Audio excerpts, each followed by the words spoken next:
contribution is in either playing with other musicians or sharing your music with other people? For instance? Having maybe playing with Pharoah Sanders for as long as you did. What do you think you brought to the table when you played in that band? Well, I think support, brotherly support, for sure. I loved, what he was doing. I found him to be a very great light in his own right, in sound. And I had this dream in the military, with regards to Coltrane appearing to me. I had no idea who this was. And he's playing this stuff with a saxophone. So he came to talk to me with his horn. And I'm saying, I'm not sure I understand what this spirit is telling me here. I said, but wow, this is strong. He's looking me dead in the eyes with his horn in his mouth, and he's playing some stuff I never heard before, and it seems like it's from another world. It doesn't sound like music, but it is. And so that experience, before I was in the Army band, when I was still in more or less the combat arms of the Army, was a shock. It was pivotal.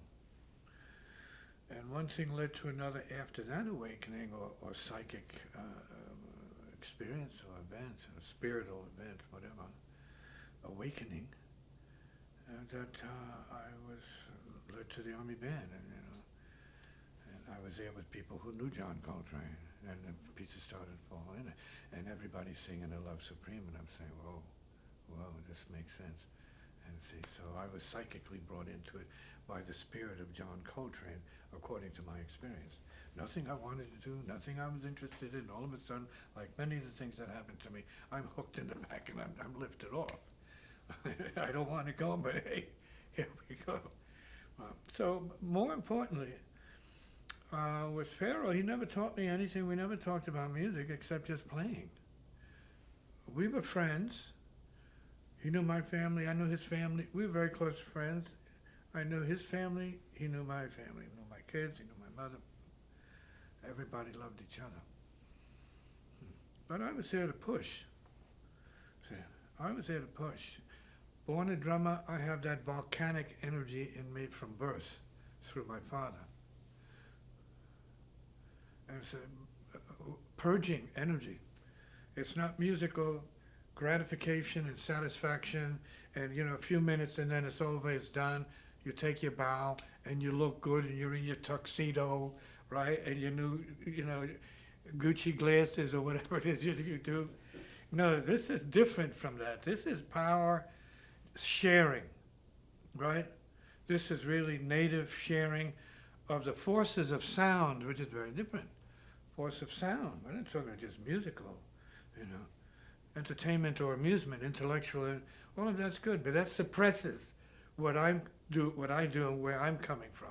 That's the lid over the fire, say, of creativity or genius. It sits on it, right? Caps it, forces it down, suppresses it. This is liberation, intelligence, creative power through drum, rhythm, time, sound, heart, forms that are liberating. And we have a need. Each one of us has a right to liberate ourselves. And that's what the Buddha came to teach. That's what Jesus came to teach. All the great ones who came to teach was to liberate yourself while you're here, before you pass. Get it done here and now.